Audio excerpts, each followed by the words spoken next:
So welcome to the meditation day. So all of us, including myself, want to be a spiritual warrior. So well done. And I must say I'm impressed. Last time I was here, someone told me that's 2 years ago. I can't remember exactly when. And when I asked anyone want to take the 8 precepts, no one put up their hand. I came from Perth, so I just conducted a meditation day in March. Now it's March, 15th of March, and normally on the meditation day, especially there's any Sri Lankan here, especially in the Sri Lankan tradition, quite a lot of people do take the 8 precepts on that day. So that's why I normally ask anyone. I don't need to ask, actually, at the Hermitage, so some people do take the 8 precepts. Of course, according to your causes and conditions, perhaps next time you can consider taking the 8 precepts for the day. It's not forever, just for the day. So, do I start now? So, welcome. And today, I think when you book in, you already know that the topic for the meditation day is we're going to explore the concept of spiritual warrior. I love this concept. Because when you think about a warrior, first thing you think of is someone who is a fighter, a combatant, someone who is very experienced or distinguished fighter. In the armed force, or I don't know what other places that you could think about a warrior, or tribe, or whatever. However, as I said earlier, this term of a spiritual warrior resonates with me very much. And to me, a spiritual warrior, spiritual warriors are trained and a distinguished fighter, but on the spiritual path. And they are not the fighting on the killing field to harm. And I think most of you are Chinese. And you heard of Confucius saying, "He who conquers himself is the mighty warrior." So not conquer the whole armed forces and everything outside, but inside ourselves. And I started, actually, when you look at I think the advertisement, the summary, say that the spiritual warrior aims not to do any evil, to embrace the good, to purify the mind, is the purpose or the aim of a spiritual warrior. But they do not just end there, because the spiritual warrior walks the Eightfold Path as taught by the Buddha, with courage, with confidence, with loving kindness, with compassion. And the spiritual warriors are at peace and at ease with ourselves. And that is the freedom that we are talking about. So last time I heard of people was telling me that they say, nowadays the younger generations, many of you under 35 or anyone under 35? Nobody? Oh dear. There's someone? Oh, thank you. You saved the Buddhism. Don't worry. When I was in Patacara, when I asked the questions, same thing. Most people are over closer to 50 rather than 10. So, there's another meditation day. That's good. Make all of us feel better. Because that means the next generations will be not trained, being exposed to. Up to them in the future, whatever decision that they make, But at least they're being exposed to the possibility of living a life that's free of, to be free and harmlessness. We're going to talk more about it today. Someone was telling me that, the younger generations, I don't know what do you mean by younger generations, anyone under 35 or anyone under 40 or something, that they don't like to come to Buddhist society or Buddhist fellowship because, it's not the cool or in thing. Especially someone was telling me that, when I look at all of you here, most people come, you're all, someone told me that you're all dressed in t-shirt and casual jeans and things like that. I noticed that some people have a skirt on. And when those people that go to the church, they all dress up nicely and, with a handbag or whatever, and getting ready after probably the church service. And they'll go out, to have a party, have tea or dinner. And then that is a way in the society to make connection, to make contacts, so that you can move up the ladder in the society. I must say I did a meditation day just 2 weeks ago, so 15th of March. It's significant for us because I normally do have a meditation day around that time, because 17th of March was the ordination or Patacara of my teacher, Ayya Vayama, in Sri Lanka. So I normally choose the day very close to her meditation, her ordination, Patacara in Sri Lanka, to remember her. So on that day, we have, is it mainly Chinese here? There's any Burmese? The other day there are Burmese? No. Only Chinese? Anyone from other? Okay. Because we have Sri Lankan, of course, and we have a couple of Vietnamese ladies. They turn up in their traditional costume for the meditation day. I told them that, I said, good on you. So you could next time. But traditionally in the Sri Lankan tradition especially, they wear white. So they will wear, they especially make those, white top, the longer one, and a long, comfortable pants for the meditation day. Basically keeping the 8 precepts signified purity with white. So there's a tradition for them. But I was delighted to see these two ladies that turn up in their, the Vietnamese costumes is a really long top, really long, have a high split. And then they did that, then they cross it's easier to cross their leg with that flap on top of them. So something that you could think about. And I was just telling people, I say, be rebellious. You can wear as nice and beautiful so that you can send a message to the community or the society that, hey, we want to do this, paying as a respect to the Buddha, Dhamma, Sangha. Or your rebelliousness is, I don't care what people say. I just turn up in shirt as long as my heart is pure. So it doesn't matter, whatever way it is. But it's just interesting to see how people associate with the religious practice.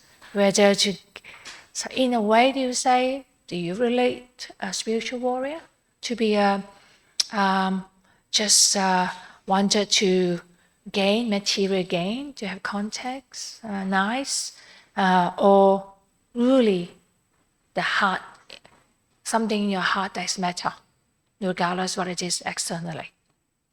So that's for all of us to reflect on. And I also would like to say a bit more, to be able to, as a spiritual warrior, the heart matters.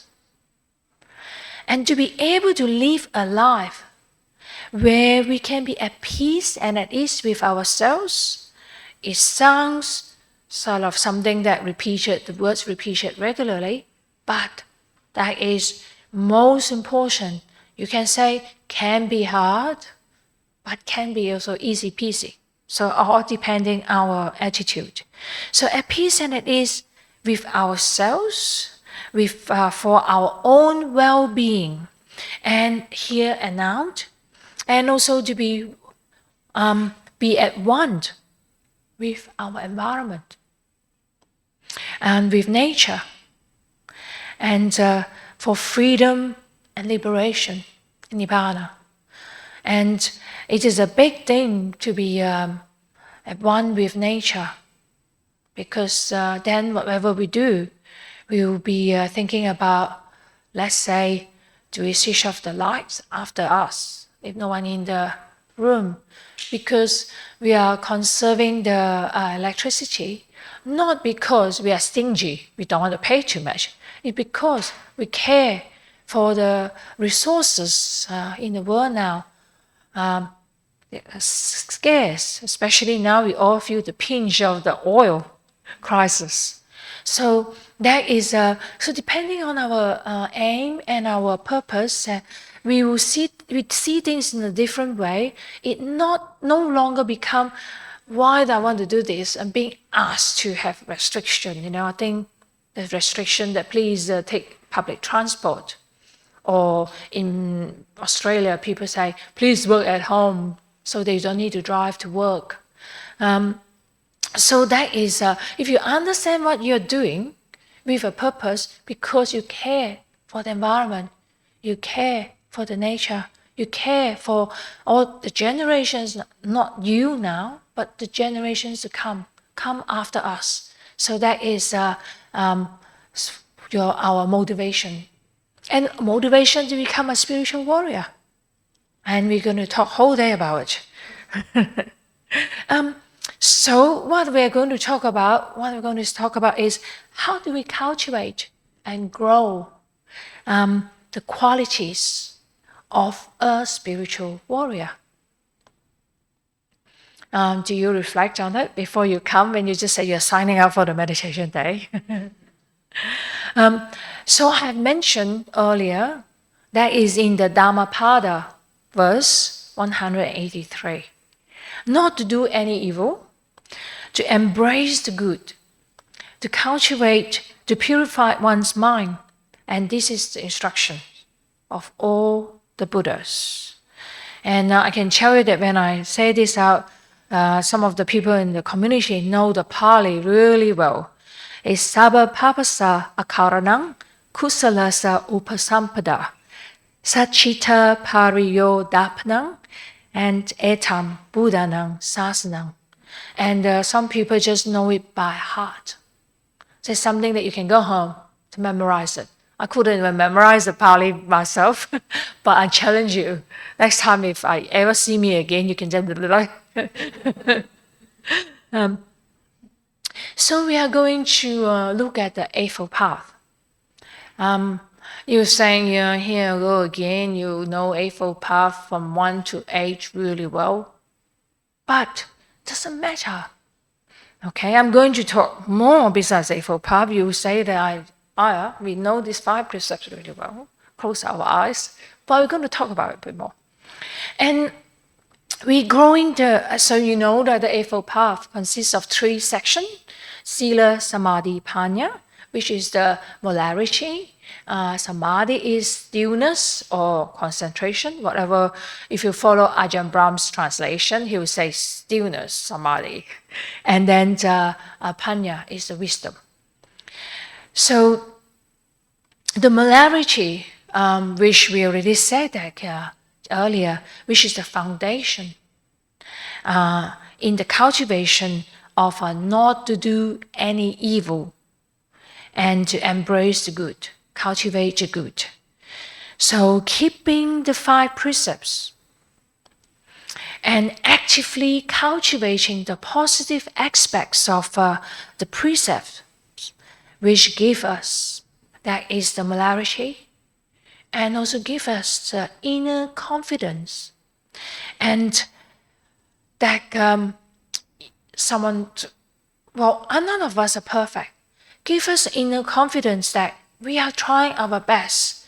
We have this spiritual warrior, we are fighting in a softer way to be harmless. So that is very important. There's war going on. And I ask you, none of us want to be the person who press the button to say, go to bomb. I assume none of us. I do not want in that position to do that. And we do not want to, in any of lifetimes, that we might be involved in that activities. We'll talk more about it this morning sessions. I think I mentioned this story many times. Anyhow, I'm going to say it again. The Jataka story about the battle between the Buddha-to-be before he became enlightened and Mara. And so the Buddha was Buddha-to-be, not Buddha yet. And he was sitting under a tree. I assume might not be the Bodhi tree, yes, but this Jataka story. So he was sitting there, reflecting and meditating, and then he saw Mara. So Mara, in a way, this sort of had lost all sorts of description about Mara. Can be the death, and can be the evil coming. And so he's trying to get the Buddha, shake the Buddha off from his seat. Just like the Mara might try to shake you off your seat today. So you got to sit tight. And besides that, have the resolve. I'm not going home, but I will stay here at the BF the whole day because this is nice. You got aircon, got nice company, and people there who all have the same commitment and dedication to be harmless. So that is you are. So imagine, think about you yourself as the Buddha. And so when the Mara came to see the Buddha, and I'm sure all of you know the story really well, and the kids at the youth, or the kids at the Dhamma school, they can tell you, but I love to, each time I read about it, my goosebumps come out as well. And imagine that the Buddha was sitting there, and no one with him, by himself. And Mara came with a whole armed forces. All the people, all dressed up with all the, in Indian time, there's no gun. I assume there's no gun. So they came out there just next to the Buddha. And Mara say to the Buddha-to-be, hey, you, why you're sitting there? That seat belongs to me. That's what the Mara say to the Buddha. So Mara trying to get the Buddha up or out of his contemplative mode or samadhi mode, stillness mode. And then the Buddha say, no, I have the right to this seat. But Mara say to the Buddha, well, oh yeah, but I have greater power than you. Who are your witnesses that you say you have the right to be on this seat? Then Mara say, you see, I bring all these people here. They are my witness. I have greater power than you, so you need to get up from your seat.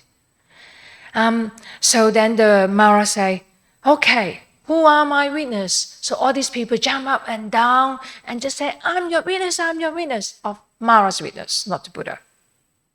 Then Mara asked the Buddha to be, who are your witness? So Mara is challenging the Buddha. You say you have the right to the seat? And the Buddha to be say, well, imagine that he got no parent, no mother, no father, no brother or sister, no friends, nobody there. He just quietly sitting by himself. So he said to Mara that, yeah, I don't have anyone here, but I have the practice. So in this particular Jataka tales, he mentioned the 10, he have been practicing the 10 paramis for a long time. Those of you who are interested in what is 10 paramis, they are generosity, molarity, which is what we are talking about, part of the Eightfold Path, and renunciation, wisdom, energy, patience, truthfulness, resolution, loving kindness, and equanimity. That's the 10 paramis. So the Buddha said he had been practicing that for a long time. And he said, I have the right to be here, even though I don't have any physical witness here.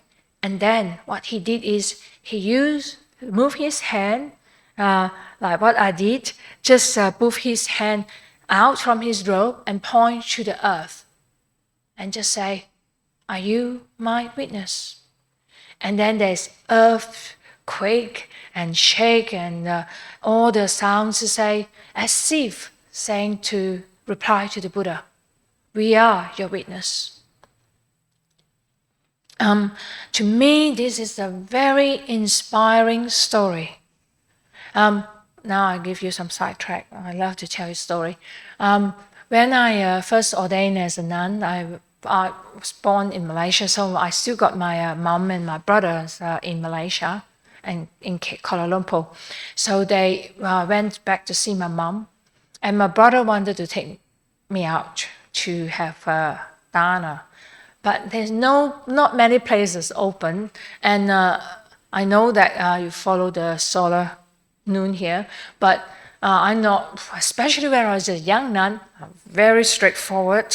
Say 12 o'clock, only 12 o'clock. And not many places that can take me for dana. So my brother told me that, actually, never mind. I can just, let's go to the Japanese restaurant. I can ask for a room, private room. Nobody will see you eating. You can just eat. It's very funny at the time. It was very kind that he wanted to look after me too. So, but I told him that, but I know. And that's what exactly I say, but the earth know, and the heaven know, and all of you, like the family, my brother, my mom, sister-in-law, and the kids, they all watching. That you all know, just like what the Buddha say, the earth, they are our witness. So when we say, sometimes, let's say you are, let's talk about the first precepts, not harming living beings. You might say, the mosquito bite you, and you just say, no one watching me. But the mosquito know, you know. And don't forget, the earth know, and the heaven know. Of course, sometimes we are not mindful enough yet, because I knew that when the mosquito, I got lots of mosquito bites from Perth. You can see them, you can feel the pain, and when you look, say, what is that? When you look, so that is a practice, that is a training as a spiritual warrior. Then you know that don't hit straight away. Refrain from doing that.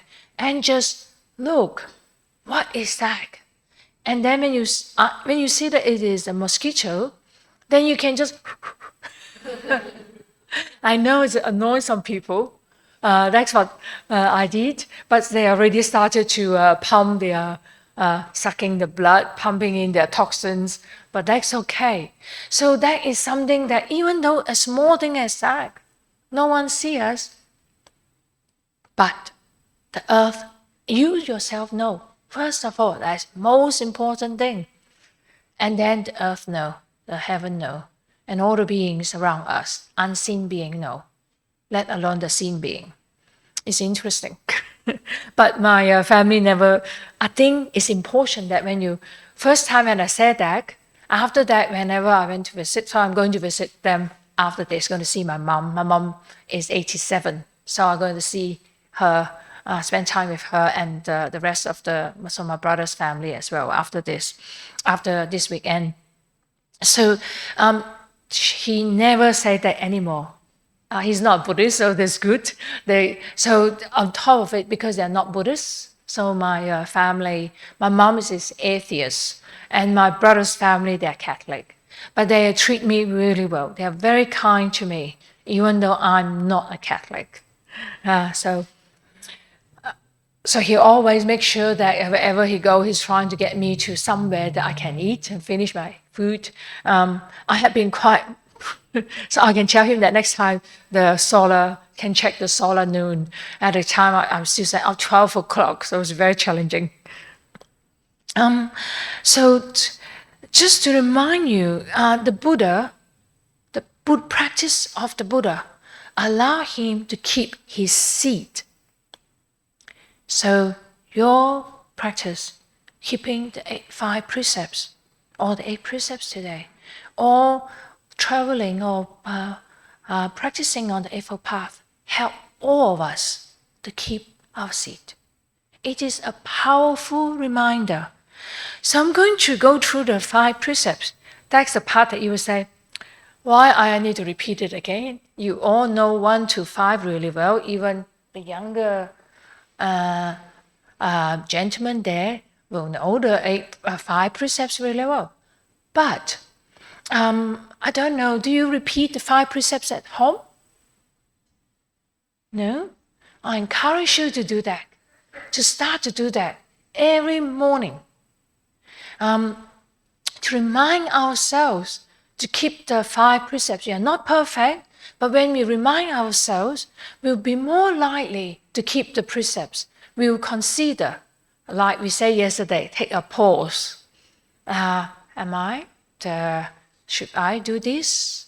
So it's very important. I'm just going to go through that, because by repeating it again and again, we are like brainwashing ourselves.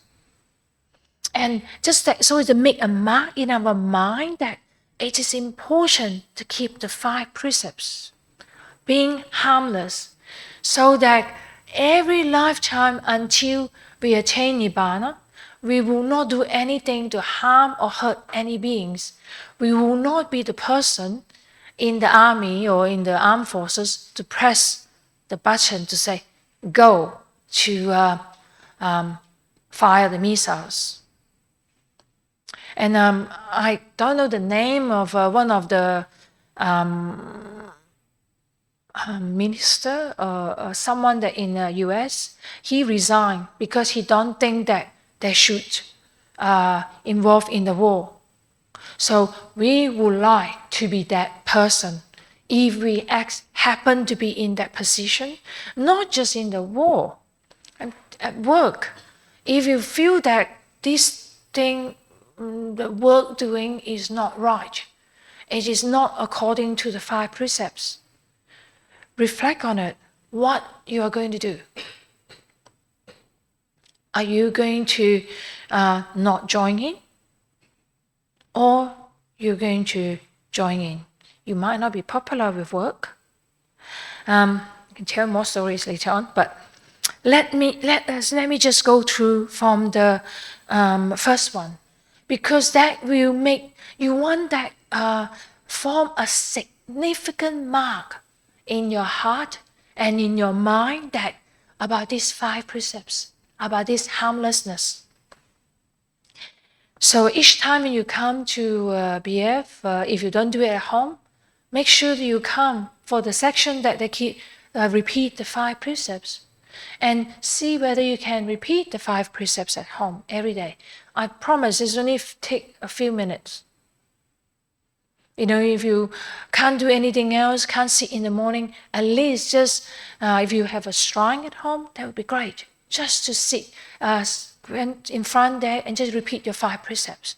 That is your commitment. It's just like just now when you all say really loudly your 5 precepts, the refuges, you are just like declaring to Mara that you can't see, to all beings, and in your mind that this is my declarations of harmlessness. So the first one, not harming living beings. But very important, sometimes we always only, I got to make sure that I don't overshoot my time.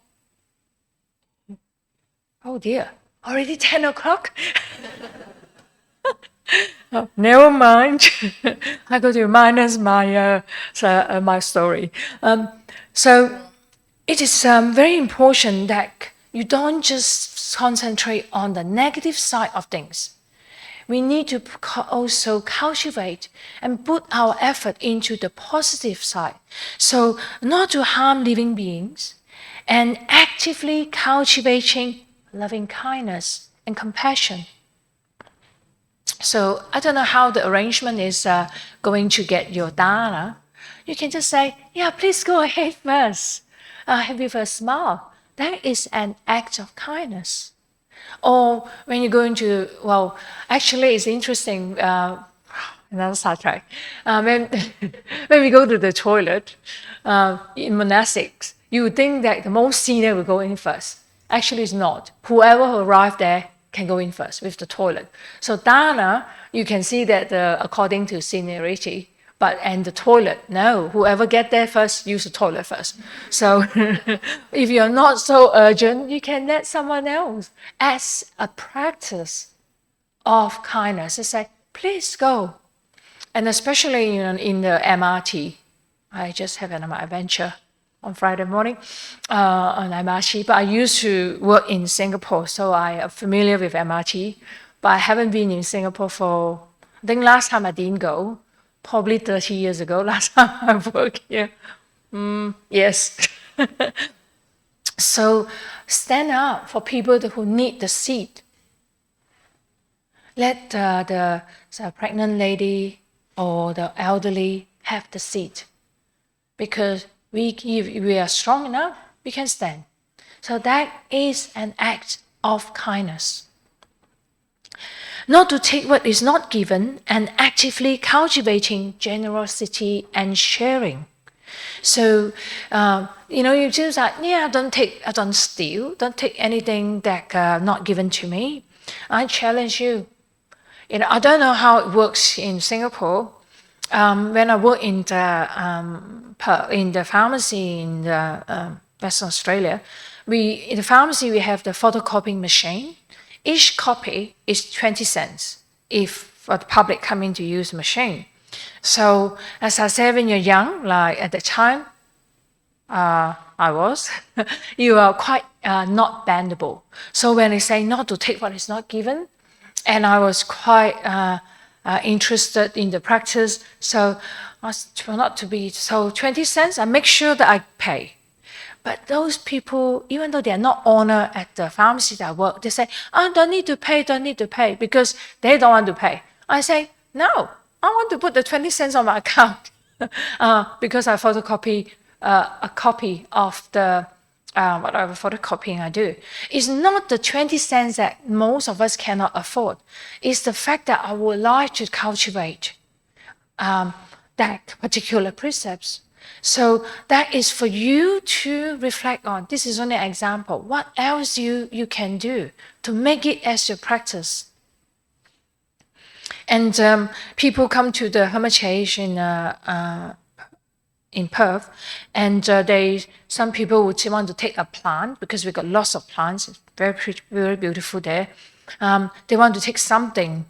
If someone just came, they want to take something.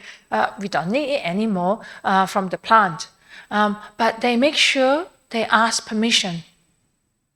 Because if you just take it, I suppose it's dropping on the floor, but it's still inside the property of Patacara, so you should ask permission. As a practice, I will not say, scream at you, say, hey, you haven't asked yet, you can't take it away. But as for your own practice, to ask. It will not cost us anything, but the practice not to take what is not given. Not to commit sexual misconduct. Most people will say, no, we will not do that. And this is a tricky one. It's a misunderstood one, normally. So we are talking about partners, whether you are a husband and wife or partner, no matter what gender you are. So you are committed to another person. That is what the commitment we are talking about.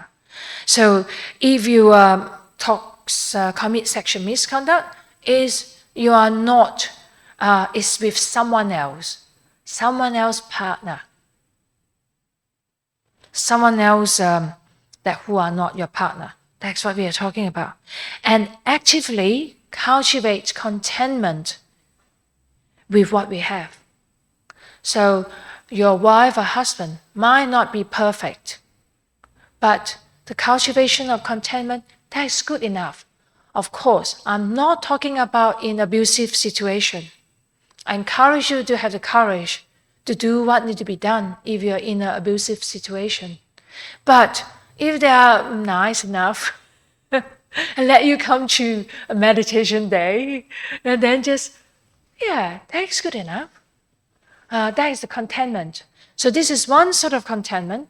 Work or anything else, when you look at someone else have this expensive, nice car, and someone have this mansion, or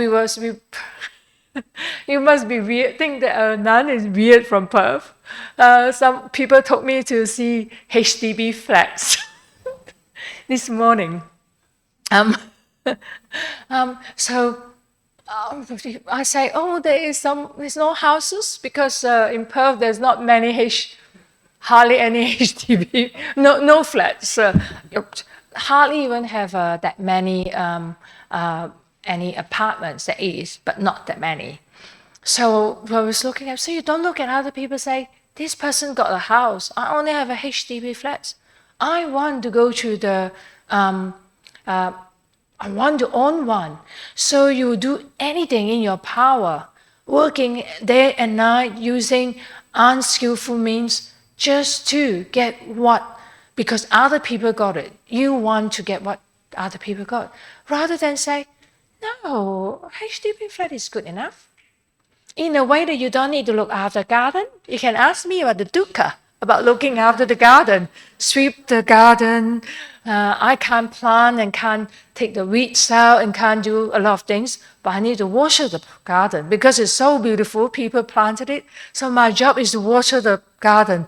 That's a lot of work.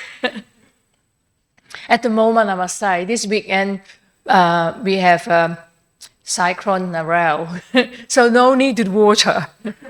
I did have to organize a roster for people to come to water the plants while I'm away for close to 2 weeks. So that is the contentment that I'm talking about. Cultivation with contentment with what you have. That's good enough. My job, I don't earn what is the maximum considered to be the good earning or what is less. But as long as you're happy, stress-free, go for it. And also, do I say contentment with what you have and trustworthiness?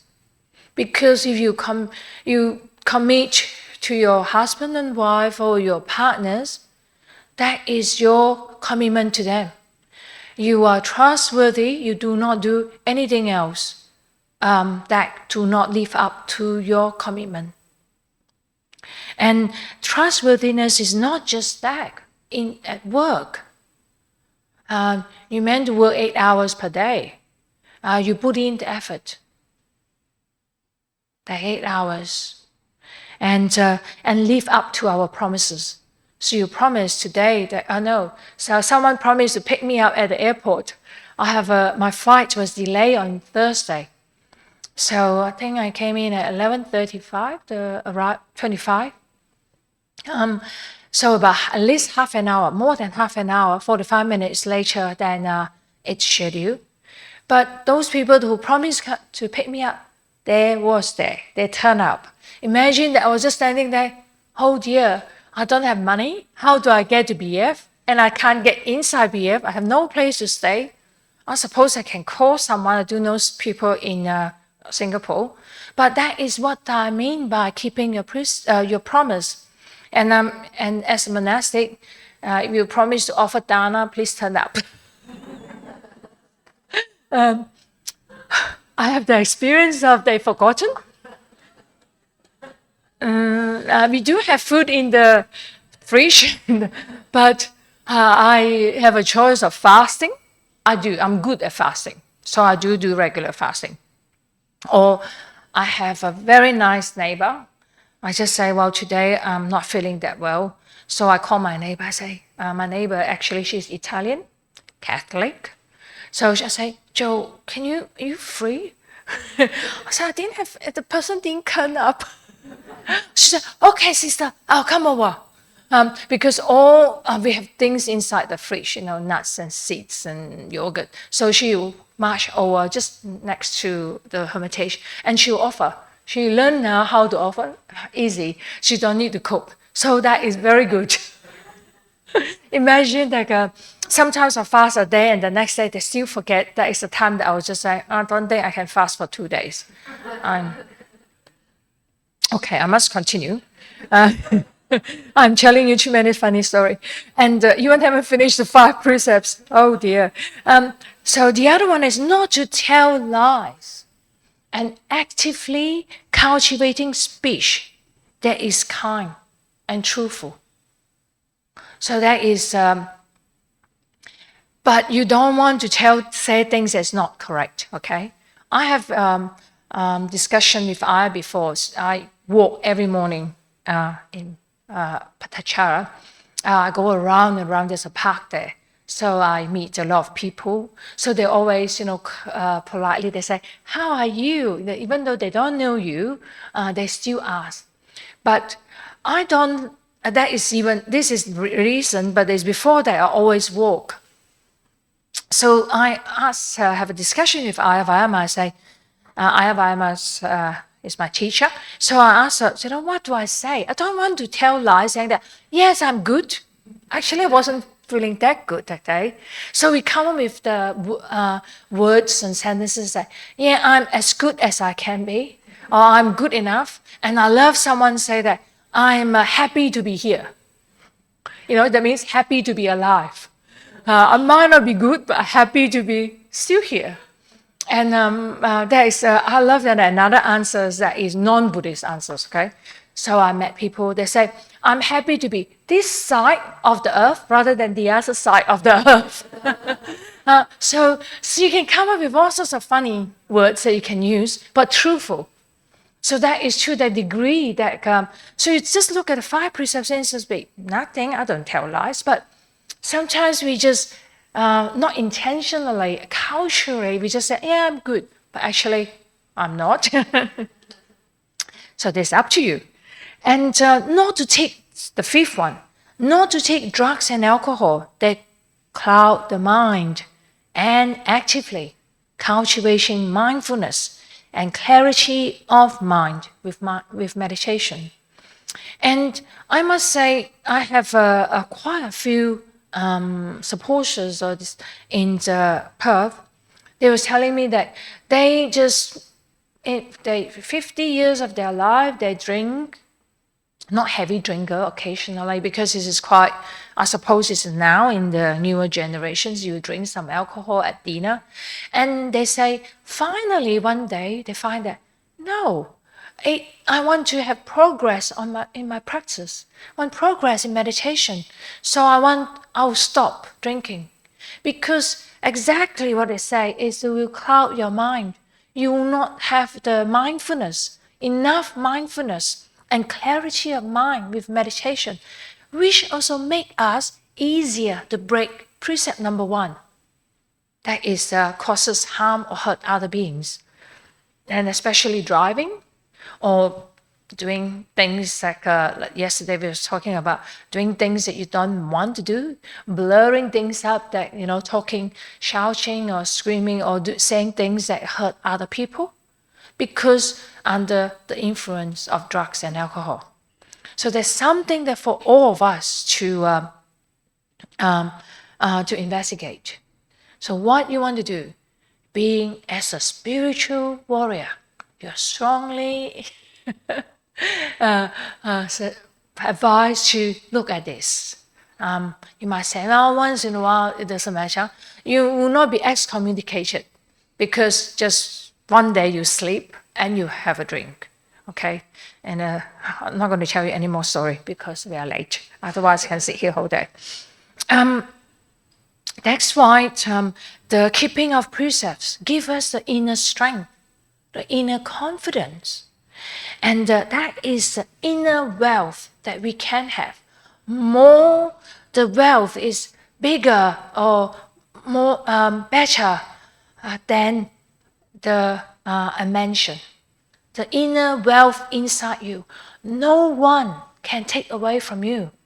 You will not need to worry about the thieves who come into your house to take away whatever expensive items that you have at home. No one. That feeling of inner confidence, this inner strength, because of the being someone intentionally to practice, cultivate harmlessness, that is make you a wealthier person than anyone else that will have, no matter how many cars.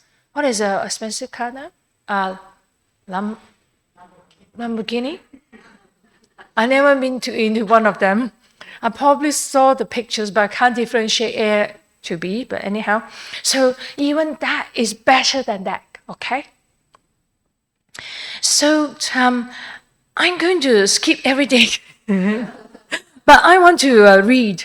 When we're talking about spiritual warrior, I want to say that as a nun, and I will say all of you here, our highest role model of spiritual warrior is the Buddha.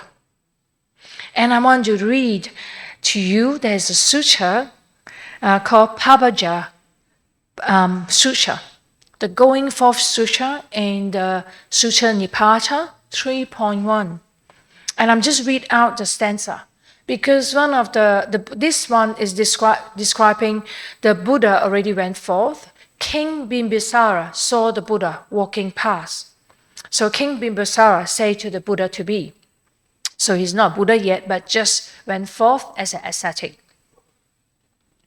So King Bimbisara said to the Buddha to be, you have the good looks of a man, of high-born warrior, noble stock.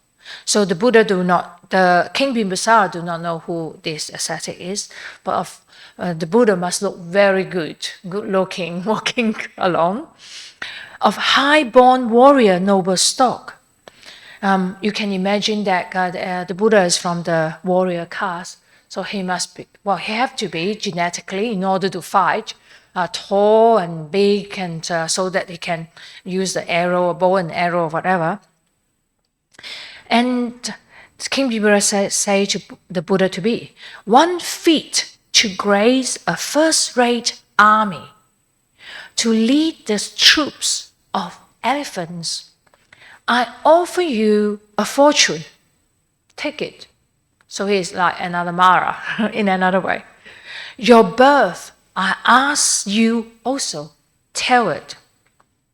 The Buddha replied, there is a prosperous country, sire, and vigorous, right up against the foothills of Himalayas, inhabited by the Kushalans, whose race is named after the sun, whose lineage is Sakyan.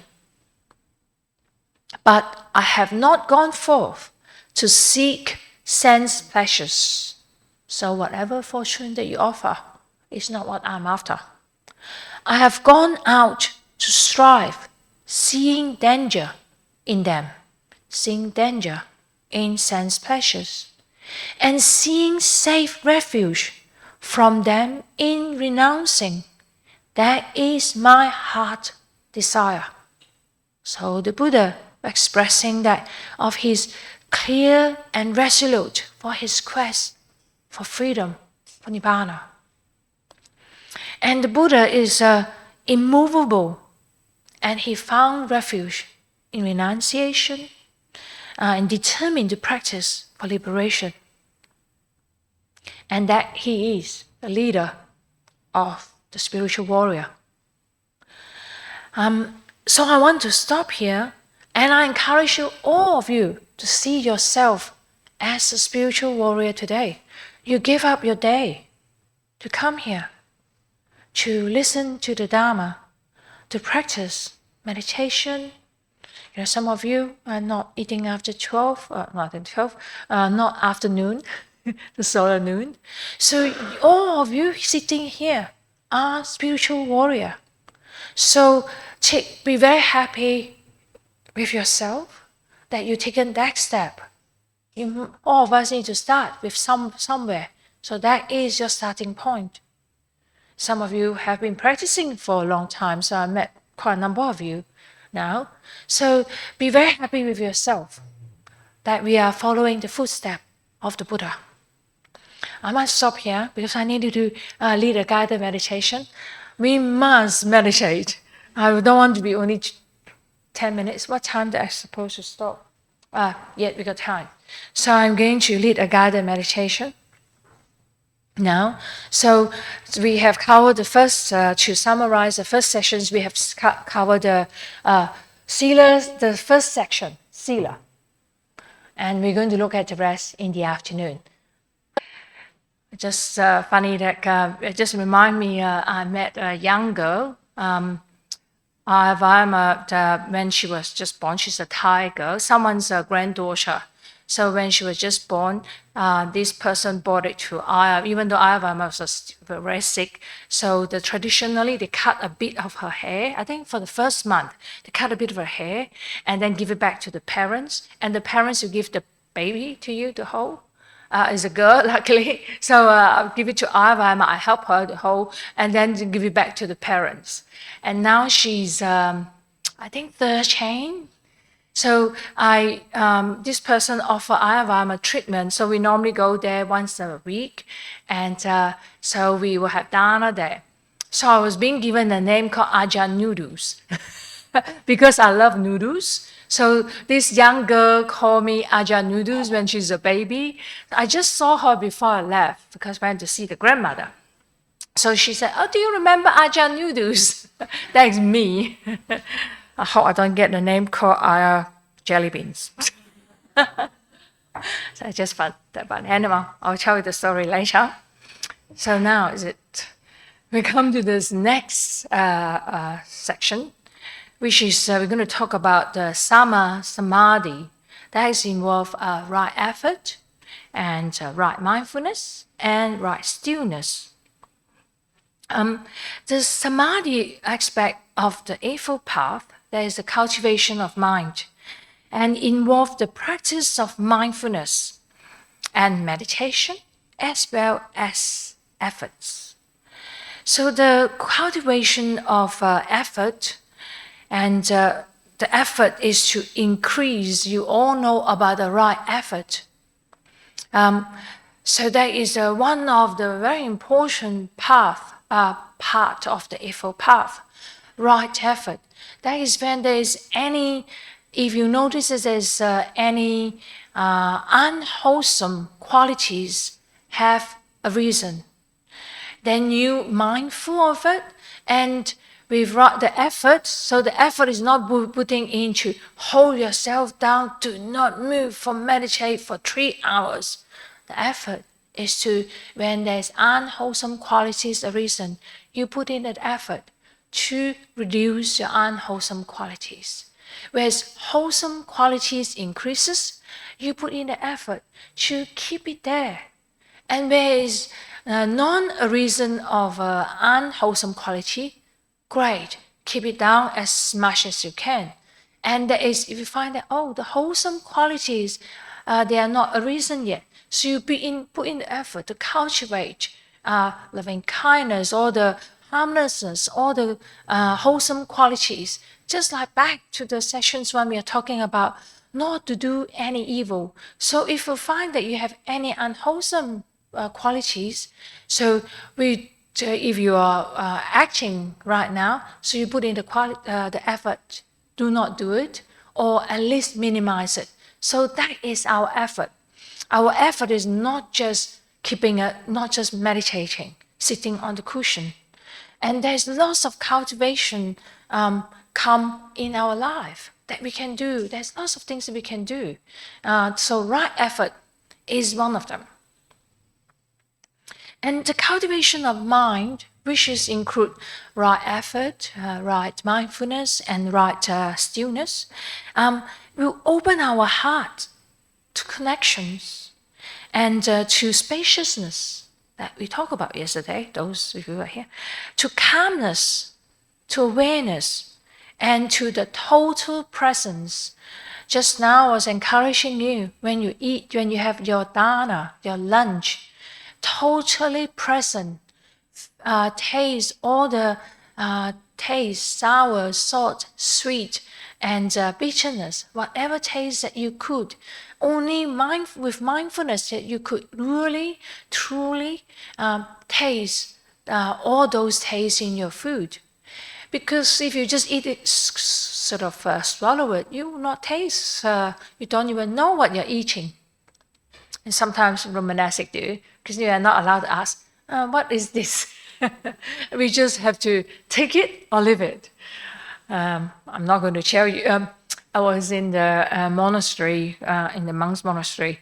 So we go through the line, and I just saw something, so I just pick it up. And then the monks say, what is that? Oh, did we ask among us, okay? We didn't ask the lay people. I say, I don't know what is it. I just take it.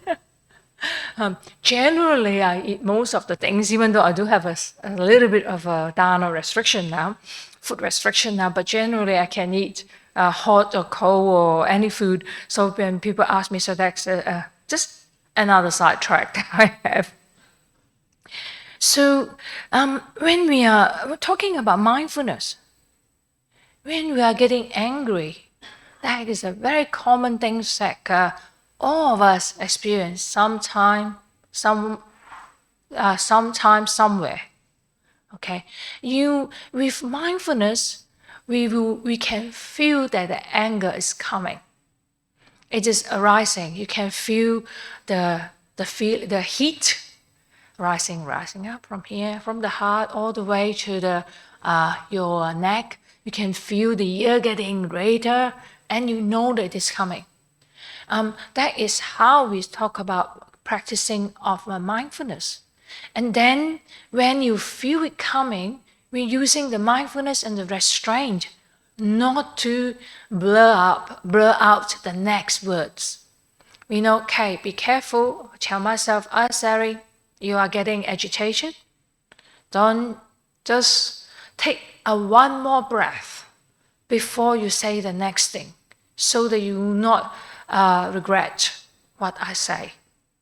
Sometimes we do not have enough restraint, mindfulness quick enough, and we just blur out the next already. Can't say remember, some of you wasn't here last night. And the Buddha was encouraging Rahula, the son, Venerable Rahula, to, before you say or do anything, check, ask yourself, is it hurting myself or others? Is this skillful or unskillful before you act? If you think that it is skillful, then do it. But while you're doing it, do the same thing. Ask yourself, what I'm doing, is it skillful or unskillful? Is it hurting me or hurting others? And after you finish it, you ask yourself again, is it what I have done? Is it skillful or unskillful? Is it hurting myself or others? And that is the mindfulness that we are practicing. And that is a great way we're talking about the right effort, to put in the effort to reduce our unwholesome qualities. So unwholesome qualities, such as we're talking about anger. So we feel the anger coming. So remind ourselves, hey, be careful now. I'm getting angry or agitated. You can do many things. Take a few deep breaths before you say the next thing, or turn around, go back, go somewhere else, and come back again to deal with the situation. So all these, there's so many wholesome or skillful way you can do to deal with the situation. And I'm not saying that you cannot voice your disagreement. I think from the Asian culture, we are less likely to say something. Yes? But I encourage you to say it. Something that you disagree, you don't think is the right thing, you should say it, but say it with skillfulness, with mindfulness, with loving kindness, including to your children, to your siblings, to your parents. And it's funny, I might tell you the same story again tomorrow, but Ayya Vayama always say that I bully her into eating because she's a very picky eater. And she's, of course, with her conditions, she needs to eat. So I just, keep on thinking about, okay, from ice cream to whatever, trying to source out anything that I could find. So she always complained that I bully her. So you can say it is, I can't say that it is unskillful because for her health. And she laughingly, of course she don't like to be bullied, don't like me to hustle her all the time. But she turned it around to turned the attitude around saying that I'm bullying her for fun, just using a skillful means to say something. So that is something that we could reflect on and put it into our practice and then let it go. If someone do something unwholesome to you, you can say that they might be bullying you, but you can make it fun. But of course, it's repetitive, keep on doing it. I encourage you to voice your discontent. Do not keep it, because sometimes it's the unwholesome act might not just to yourself. You find that to other people as well. If you voice it, the person will be aware of it. And if not, you just report to the next level. What time is it? So that I do not keep on. I got more fun things to tell you. Otherwise, we'll go back to tell you about this complaint things that remind me. Someone can remind me, okay? If you've got time, I will tell you the story, or in your Q&A. So that is very important.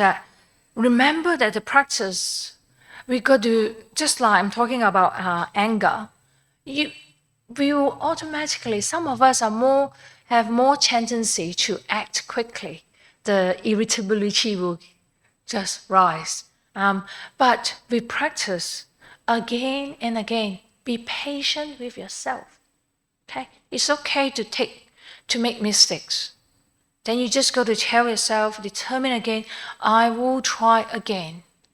I will, when I feel the anger coming, next time, come up with other skillful means to remind and alert yourself that I'm not going to say the first thing.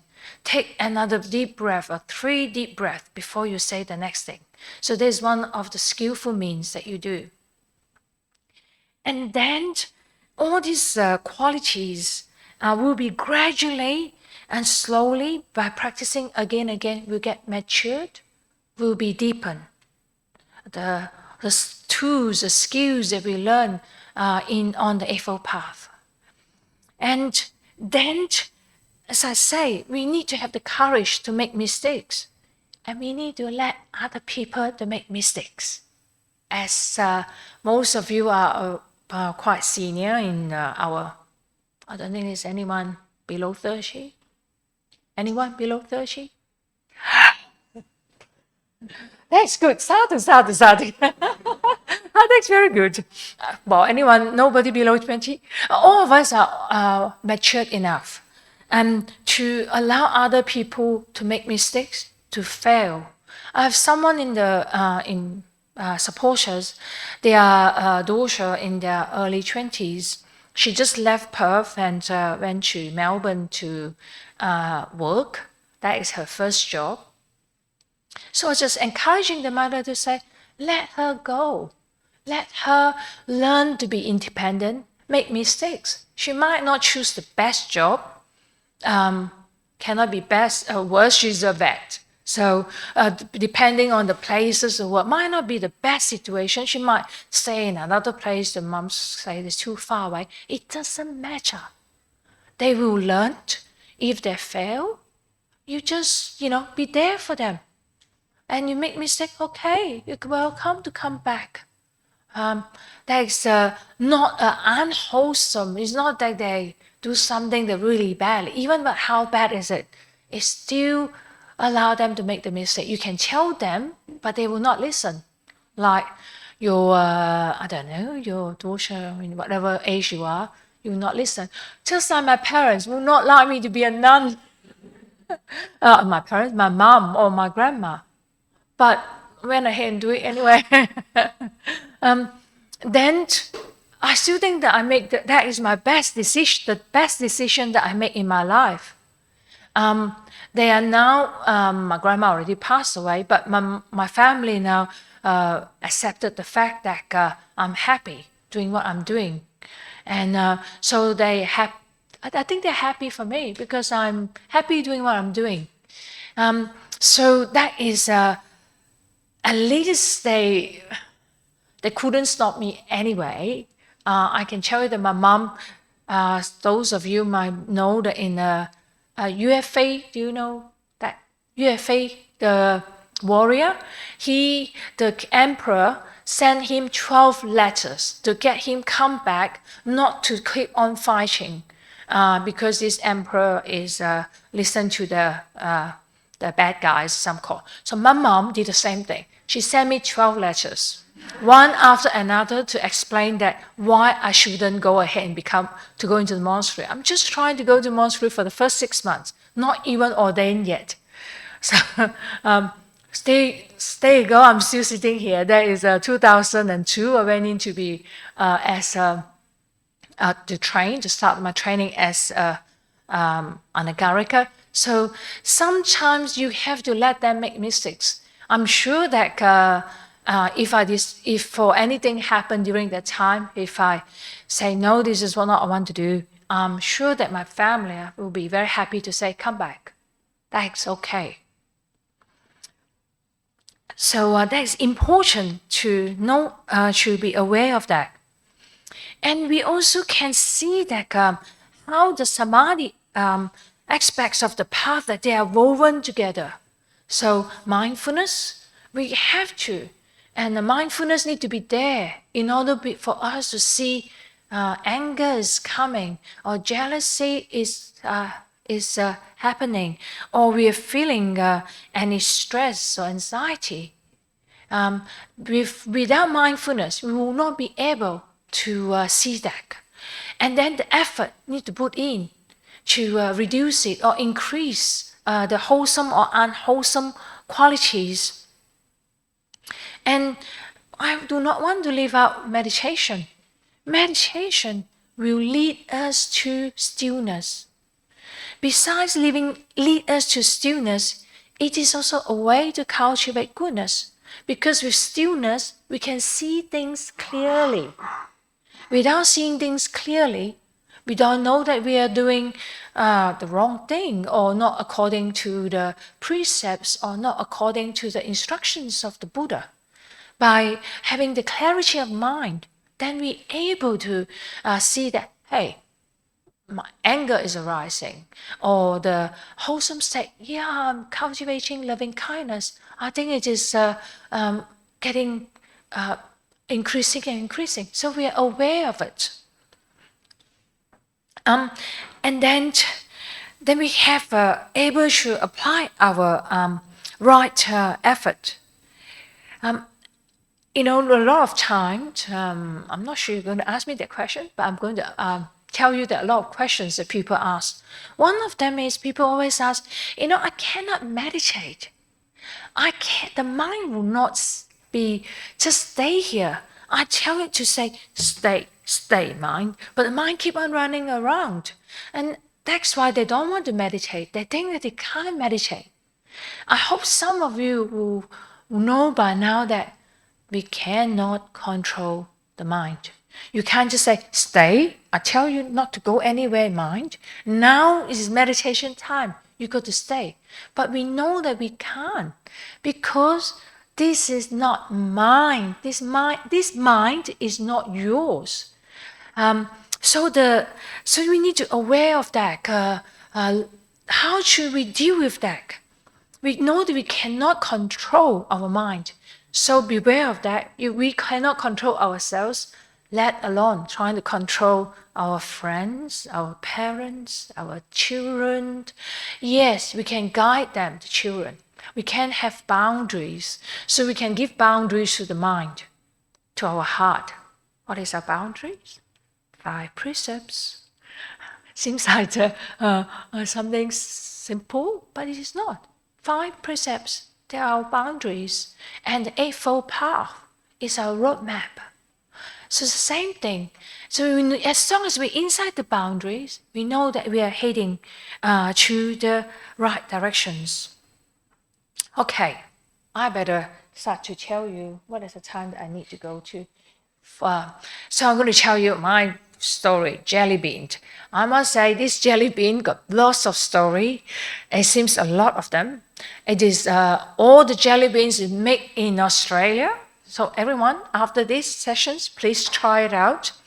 And it is being offered by the community in Patacara. So I asked various people to bring different bags of jelly beans to Patacara, and I collect them. I don't know, 12. I think Janice was in Perth at the time, so I give all of them to her.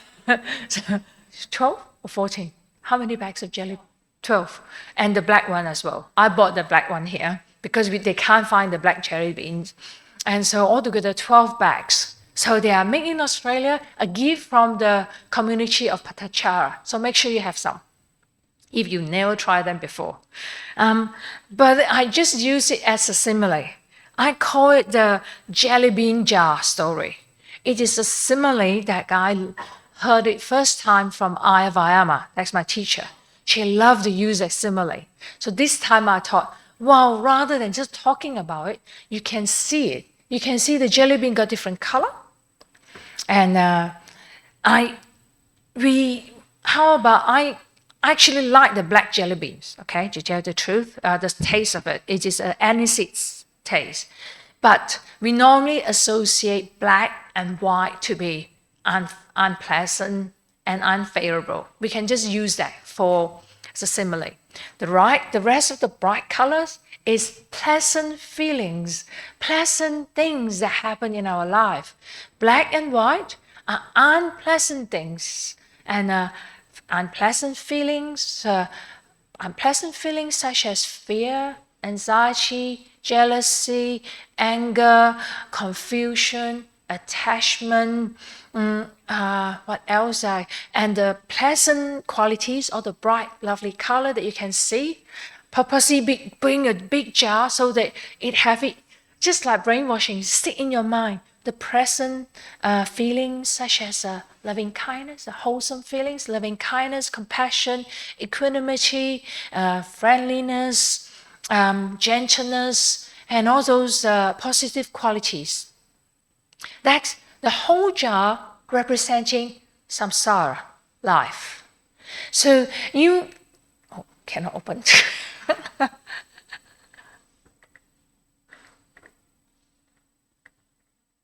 So this offering is with much hard work from a lot of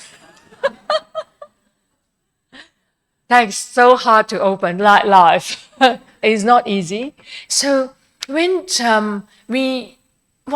it's just like, this is transparent, okay? But most of the time, every day, we will seems like dipping into, we don't know what is the color that is going to come out. It's all by probability. It can be, I just take out a black one and a white one. And there's unpleasant things happen. You never know. For me, before I leave the Hermitage, unpleasant thing happened.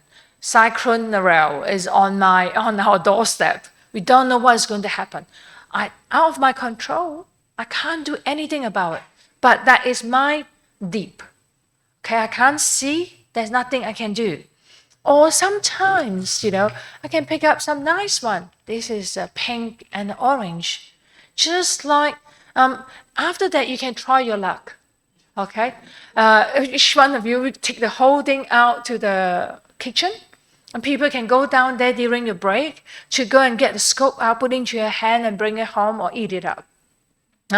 So it's just like pleasant things that happen in our life. Anything, can be promotion. You going into a deep meditation, into a jhana, or you. Some people come to see me at the Hermitage after their 9 days retreat. They say, "Ayya, no jhanas." So that is the black or the white one, rather than the beautiful color one, or anything that happened. And remember, old age, sickness, and death is also one of them that you come out. We don't know. But how can we... So when we're doing the right effort, we want to keep on putting in the pleasant, the bright, beautiful color. So each time you practice kindness, mindfulness, stillness, peace, you put in the beautiful color. But if you feel that, oh, okay, today I'm feeling I say the wrong thing, I didn't keep the precepts, and or you squash the mosquitoes, and it's okay, you put in a black one. And you can see the probability. I'm going to put all in now. You can see that if the whole jar is containing more black one, at the moment, most of the black one is on top. Because they don't come together, I purposely want to add in the black one, because the black one is not enough to really represent life. So you never know what you pick up. All we can do is keep on filling up our jar with as many bright colors as we can. And so that hopefully each time we go and dip in to pick up one, so every day things happen, but hopefully that it will come up. We hope to be a pleasant color. That is any bright colors that we will have in life. But that is uncertain, okay? Because we don't know. All we can know is our effort in the practice is to keep on putting in as many bright color jelly bean as we can. And then the chances of us scope out colorful jelly bean is higher. Just another simile that I want to mention. This is from the sutra from the Buddha. There's in Anguttara Nikaya, number 3.1, a lump of salt. So if you put in salt into just a glass of water, you can taste the salty water. But if you just put in the same salt into the lake, you will not able to taste that. That's what we are doing. The practice, you can't take away the black one, okay? Unfortunately, that is a karma made in the past. All right? You can't, some of you will know Venerable Mahamoggallana. He killed his parents in one of the past life. Even as Arahant, his karma still need the fruits. He was killed and I think his body being thrown away somewhere. Even as Arahant. So you cannot stop the bad karma from fruiting. But his good karma, so he probably have a really most of the jar is a bright color. He still can attain Nibbana, and that is his last birth. That's what you need. We all of us need to remember. We cannot avoid bad karma. We can dilute it, just like what we are doing. We keep on putting in the colorful jelly beans, like the sutra that I mentioned as well. And because we are practicing and cultivating goodness, when we pick up black or white jelly bean, I just kind of choose now. Normally you can't choose. This time I can. I'm going to purposely want the black one to come out. Oh, cannot. You see the probability?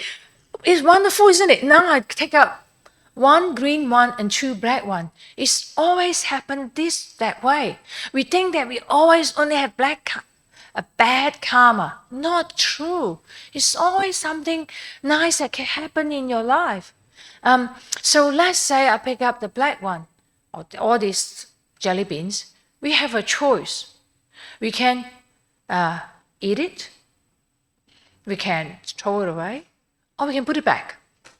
Okay? What do I mean by that? When we put it back, well, I could think of the situation such as sometimes we know that we can't deal with the situation or our emotions that bubbling up. Let's say sadness because someone passed away. Our family member passed away, someone that dear to us passed away. The sadness, they're there. Or some disappointment in our life that it is so big that we cannot deal with at this moment. So with wisdom, we can put it back. Say, okay, now I can't deal with it right now. I can put it back. Or we can eat it. Well, sometimes you don't have a choice, isn't it? If we are sick, we are sick. You can't try to say, no, I'm not going to eat it. You have to learn to accept it. We do everything we could, like, we exercise, like for a walk, and I have some sort of condition, so I cannot have, I don't have carbohydrates, trying to have a healthier life, so I don't need to take certain medicine. But that will be just to a certain extent. I'm being realistic and from a medical background as well, so I know that the body will break down no matter what we do, no matter how many organic food that we swallow, and how many retreats do you go to. Whatever you do, our body is going to break down. It's actually lovely when I speak to a pharmacist friend. She was saying that because we are having a discussion about quite a number of people that I knew at the moment, they are very sick. She say, what do you expect? If you're in your late 70s, even a car cannot drive and really still function really well if the car is 70-year-old. Even the house will have lots of breakage. Well, the house, the Patacara, the properties we're in, is built in 1981. Not quite 50 years yet. But we have 2 burst pipe. We just moved in for 2 years. We have burst pipe. We have all sorts of things. Because when it's getting old, that's what it will happen. If it is not, it will be weird. It's not this good karma, okay? It's something is happening that we do not know. And it finally explodes. And so when I say that you want to throw the jelly beans back, it's just like something happened. I go back to my story.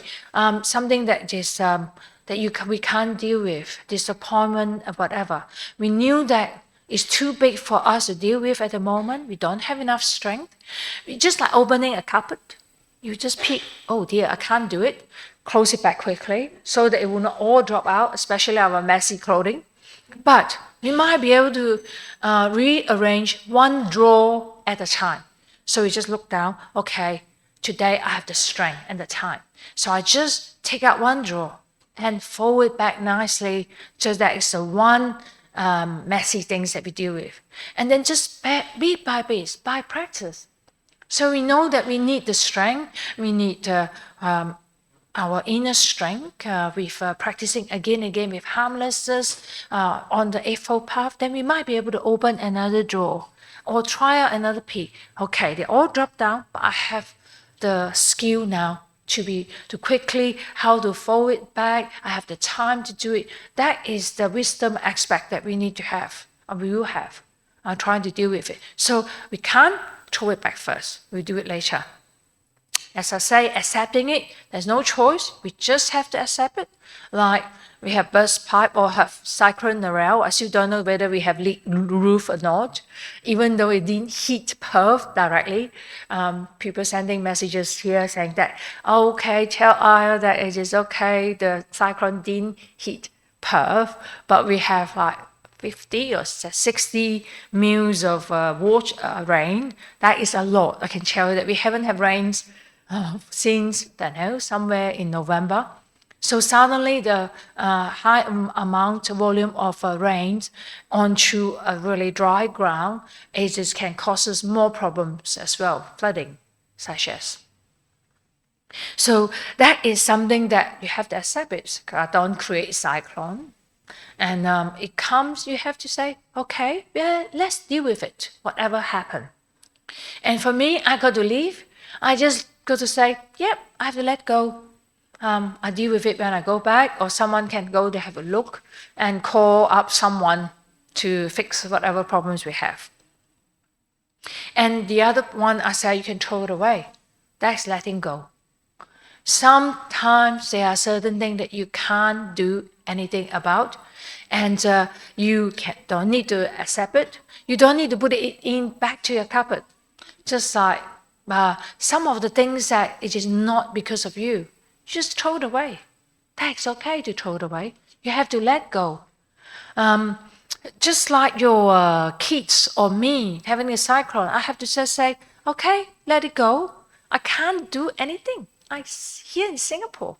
I can't start calling because I don't have the key. I already give all the instructions. I just have to let them deal with it. So there are the times that we need to let go. So that is a very interesting jelly beans that we are talking about. And so when we are come back again, when we take out unpleasant jelly beans, the unpleasantness can be anything.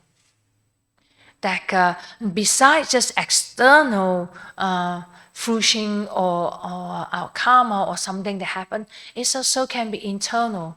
We might have fear and anxiety that's happening right now.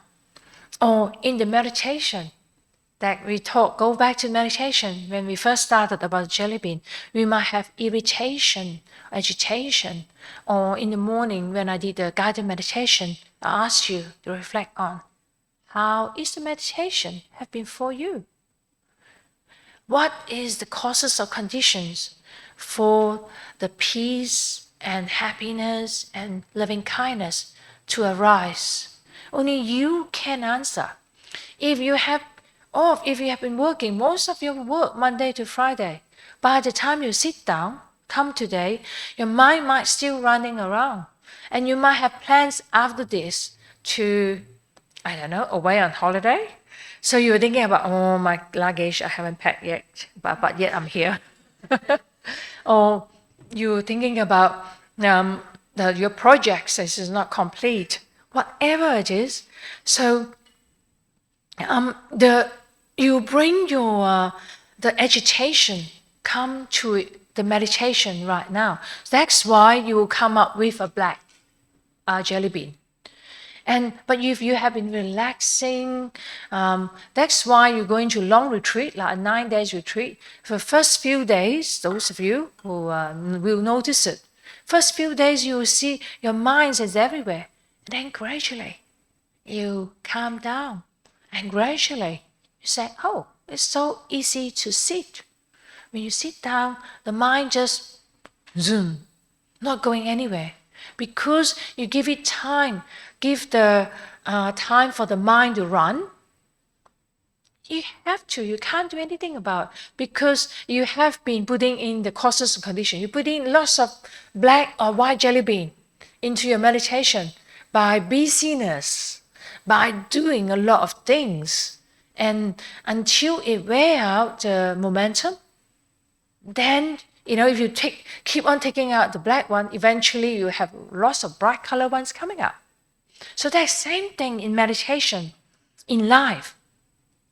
The main thing is when we are meditating, if the irritation, agitation coming out, sit there and watch and let it come and it will pass us away. And don't buy into it, okay? Not like you're thinking about, okay, the thoughts come in. It's okay, I'm going away on Monday on holiday. When is this going to finish? And then you buy into it. What sort of clothing I should bring? And where I should go? Wow, look forward to Japan. I don't know where you're going, Osaka or something, or looking forward to the noodles or whatever that you are looking forward to in Japan. So then that is your buying to it. If the mind just come, okay, I haven't packed, let it come, and then it will go this way. And the next thoughts come in, what are we going to do tonight? Okay, we'll come and go. Gradually, the momentum will run down. That's what I mean. I'm going to read out a sutra, which is called the guest house. Okay, it is in the Samyutta Nikaya 36.14. It is called a guest house, which is in the connected discourses on feelings. I'm going to read this first. It says the guest house. Bhikkhus, suppose there is a guest house. People come from the east, west, north, and south and lodge there. Khatiyas, Brahmins, Vaisyas, and Sudras come and lodge there. So too bhikkhus. So various castes of people will just come because it's guest house. Anyone can go, just like hotel. Whoever can book in. This guest house, I'm not sure you can. Well, there's the Buddhists in India. They don't have hotel, just have guest house. You just come and stay there. Anyone can come. And just like bhikkhus, various feelings that arises, neither painful nor pleasant feelings arises. Carnal pleasant feelings, that is non-spiritual feelings arises. Non-spiritual painful feelings arises. The carnal, neither painful nor pleasant feelings arises. And spiritual pleasant feelings arises. Spiritual painful feeling arises. And spiritual, neither painful nor pleasant feeling arises. So it's whatever happened, it's just like guest house. You know, so I think much more in the East, in Asian country, people can just knock on your door, whether you like it or not. Someone will just say, "Yep, I'm coming to visit you." Not like in the West, okay? Don't go into someone's house before you call them, say that I'm coming. Well, I live with someone who is English. They do not like visitors after 8 p.m. and they do not like visitors or call before 8 a.m. And you can't turn up at their house. You must call, make an arrangement first. But in the East, so-called, in Asian country, in India, people just turn up. They just come. Is it true? Still happening? Yes? Whether you like it or not, just like the guests, they just come. And it's funny, I'm not sure, did I tell someone? I don't know when I told people the story. Ayya Vayama was telling me the story in Sri Lanka. So she was with another nun. So they don't have a fixed place at that time. They just go from one house to another. Because people go away, they say, "Oh, invite the nuns to come and stay. It is very auspicious," and they go away for, let's say, a few months or something. So the nuns come and stay. The villagers, because it's villagers, so they come and offer afternoon medicine to the nuns. After that, they will come and pull the curtains away to see what they're doing. Please don't do that to me. It's funny. And she said they are sometimes meditating and reading, and they keep having people coming, looking at them. So that is, I think, much more as Asian practices. So this is the Indian culture. That's why this guest house. It just come and go. So the Buddha was saying, our feelings, it's just like these guests. Sometimes they come uninvited. Sometimes they come invited, but they come, but they will go because they're not their home. I might say some stay longer than you expected, or some don't go away. But whatever it is, eventually, hopefully they will go. So don't go away. You can imagine what the simile will be. Sickness and death and old age will not go away. We're getting older and older. Only one directions.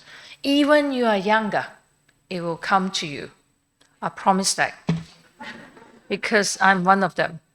I just say, since when I'm this age? I met those some of the kids only 6 years or 7-year-old. And last year, the parents brought them to the Hermitage to get the blessings before they are going to give birth. In the hospital, I say, how old is she now? 30. I say, oh wow, I know that for so long.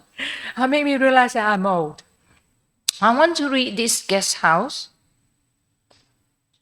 Got to check. I'm over time, but never mind. This might be my last one. So there's a guest house. This is a poem. It's not Buddhist. Written by Jalaluddin Rumi. He's quite a famous mystic. And he has exactly the same poem called A Guest House. I'm going to read it to you. This being human is a guest house. Every morning, a new arrival, a joy, a depression, a meanness. Some momentarily awareness comes as an unexpected visitor, so that I guess. Welcome and entertain them all, even if they are a crowd of sorrows, who violently sweep your house, empty of its furniture. Still, treat each guest honorably. He may be clearing you out for some new delight. The dark thought, the shame, the malice, meet them at the door laughing and invite them in.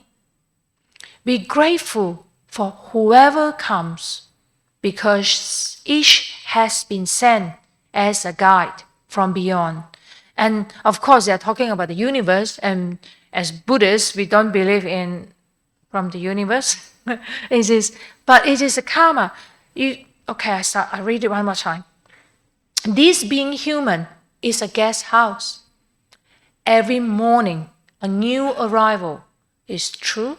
You never know the arrival can be. We're talking about pleasant feeling, unpleasant feeling, any sicknesses, anything. You don't know what is in store for us, like this jelly bean jar. Okay, you don't know which one. They scope out. It can be a joy, a depression, or meanness. Some momentary awareness comes as an unexpected visitor. So that is also in the East. So it can be anyone who turn up, whether you like it or not. Welcome and entertain them all.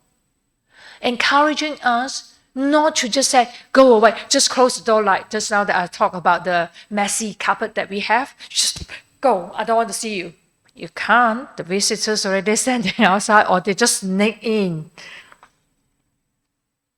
And I love this poem because it says, welcome and entertain them all, even if there are a crowd of sorrows who violently sweep your house empty of its furniture. Even it can be something really drastic happen in your life. Still welcome and entertain them, because you don't have a choice anyway.